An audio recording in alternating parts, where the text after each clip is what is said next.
мұғалімдікті айтып отырғаннан кейін маман тапшы, бірақ бітірген мамандар саны көп, бірақ бәрі ол жаққа бармайды, ауылдық жерге бармайды. Неге? Өйткені сылтау көп та ол жерде. Неше түрлі бағдарламалар серпінде болды. Бұл жерде сол мамандықты жанымен сүймегендіктен алғашқы курстарында басқа салада жүреді, күзетші болады деген ешкімді таба алмаймыз.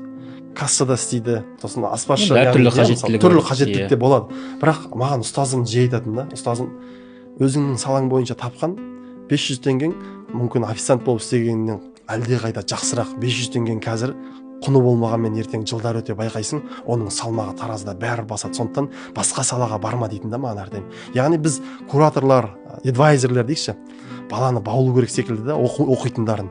Соның ар жағынан ашу керек секілді. Неге? Өйткені кейде мектеп пен университеттің арасында да алшақтық бар да. Мысалы біз ОБТ тапсырдық. ОБТ кезінде мысалы алтын белгі қорғаймыз деп жүрдік та, скорс болды да бізде, мысалы математикадан болсын, физикадан болсын.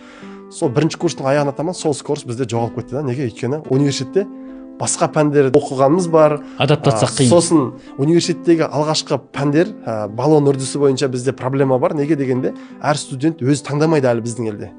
Бізде 2008-9 жылдары кірді біздің мемлекетке, бірақ ол жерде маманды да өзіміз таңдауымыз керек та, оқытушыны. Яғни оқытушы барғым келеді. Ол барғым келеді. Және осы пәндерді де солай да, негізгі өздерінің пәндері бар. Яғни бұл жерде әу баста программа кішкене дұрыс игерілмей жатқан сияқты ма деймін.